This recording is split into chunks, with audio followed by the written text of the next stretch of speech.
ভর্তা খেতে পছন্দ করে না এমন মানুষ খুব কমই দেখা যায়। আর যদি হয় শুটকির ভর্তা তাহলে তো কোনো কথাই নাই। আসসালামু আলাইকুম, hello everyone, welcome back to my channel. This is Mukta daily blog থেকে। কেমন আছেন সবাই? আশা করি ভালো আছেন। আলহামদুলিল্লাহ, আমিও খুব ভালো আছি। আজকে আমি আপনাদের মাঝে শেয়ার করব খুবই দুর্দান্ত এবং মজার একটি শুটকি ভর্তার রেসিপি। শুটকির ভর্তা তো অনেকেই অনেকভাবে খেয়েছেন, আমার মতো এভাবে রেসিপি করে খেয়েছেন কিনা অবশ্যই সবাই কমেন্ট করে জানাবেন। আজকে আমি আপনাদের মাঝে শেয়ার করব নরসিংদী স্টাইলের শুটকি ভর্তা রেসিপি।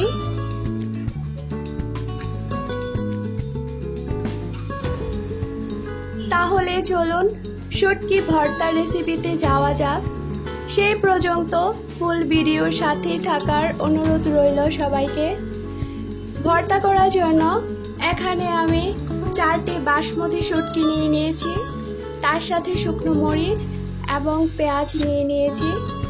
আজকে আমি পাতায় মুড়িয়ে ভর্তা রেসিপি করে দেখাবো সবাইকে। তার জন্য কচু পাতা বা ধুন্দুল পাতা হলেই হবে। আমার কাছে যেটা ছিল সেটাই নিয়েছি। এই তো এখানে পাতার উপরে শুটকিগুলো নিয়ে নিলাম। শুটকিগুলো আগে থেকে খুব সুন্দর করে ধুয়ে নিয়েছি কয়েকবার। তারপর এভাবে পাতায় মুড়িয়ে নিব হাত দিয়ে, যাতে শুটকিগুলো বের হয়ে না যায়।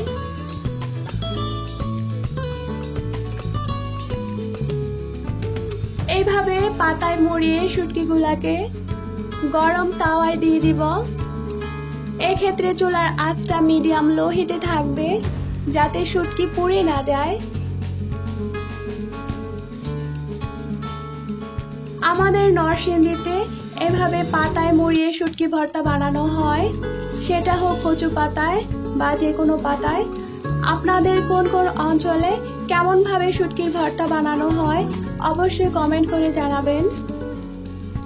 এই তো এখানে এক পাশ হচ্ছে, আস্তে আস্তে একটু সময় নিয়ে শুটকিগুলাকে ভেজে নিতে হবে।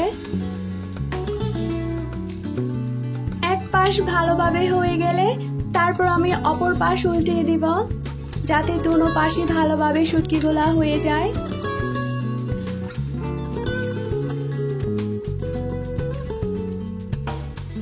পাতায় মোড়ানো শুটকিগুলাকে একটু সময় নিয়ে আস্তে আস্তে ভেজে নিতে হবে। তারপরে একটু সামান্য পরিমাণ তেল দিয়ে দিলাম, ভিতরে শুটকিগুলা ভালোভাবে ভাজা হবে তার জন্য।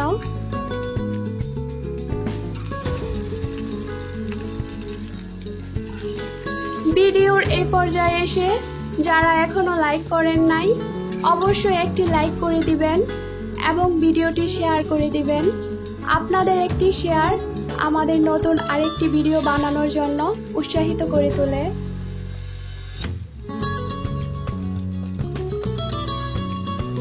কিছুক্ষণ সময় নিয়ে ভেজে নেওয়ার পর শুটকিগুলো হয়ে গিয়েছে। এ পর্যায়ে এসে আমি একটা প্লেটে তুলে নেব। এই তো আমার পাতায় মোড়ানো শুটকি ভাজা হয়ে গেল। এখন শিলপাটায় বেটে ভর্তা করে নেওয়ার পালা।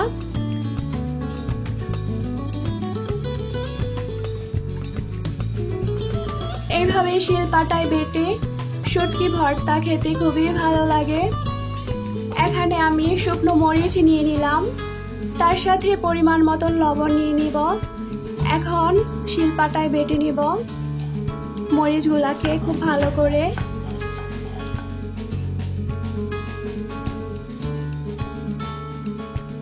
শুকনো মরিচগুলাকে একটু সময় নিয়ে বেটে নিতে হবে। এই তো এখানে আমি শুকনো মরিচগুলাকে মিহি করে বেটে নিলাম।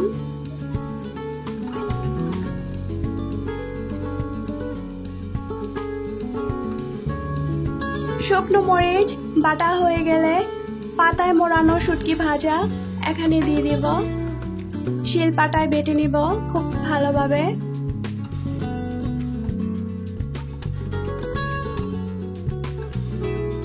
আমাদের নরসিংদীতে প্রায় সবাই এইভাবে পাতায় মুড়িয়ে শুটকির ভর্তা করে থাকে।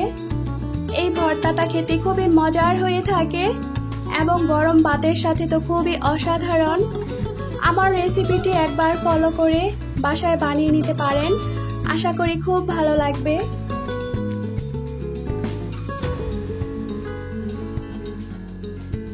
আমি এখানে শুটকির ভর্তার ফুল প্রসেসটাই আপনাদের সাথে তুলে ধরার চেষ্টা করেছি।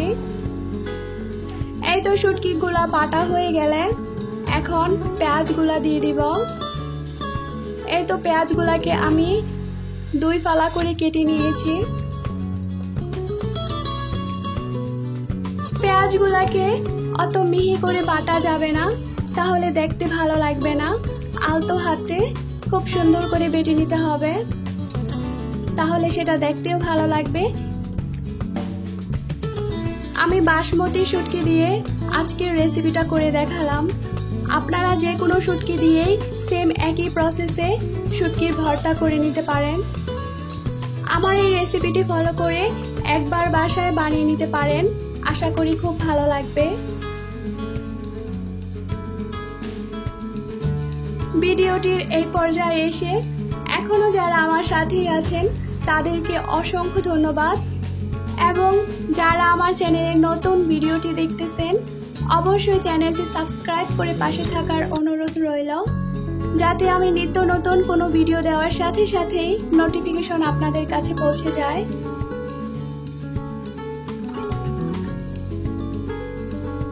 এই তো শিলপাটায় বেটে শুটকির ভর্তা রেসিপিটি হয়ে গেল। নরসিংদী স্টাইলের শিলপাটায় বেটে শুটকির ভর্তার এই রেসিপিটি আপনাদের সবার কাছে কেমন লেগেছে অবশ্যই সবাই কমেন্ট করে জানাবেন, এবং ভিডিওটি লাইক, কমেন্ট এবং শেয়ার করে দেওয়ার অনুরোধ রইল সবাইকে।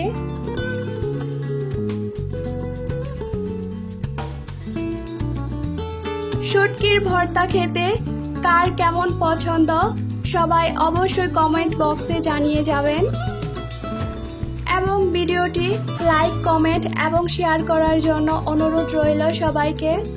আজ এ পর্যন্তই, দেখা হবে নিত্য নতুন কোনো এক ভিডিও নিয়ে। সেই পর্যন্ত আমার সাথেই থাকার অনুরোধ রইল। সবাই ভালো থাকুন, সুস্থ থাকুন, সবার জন্য অনেক অনেক ভালোবাসা রইল। আসসালামু আলাইকুম।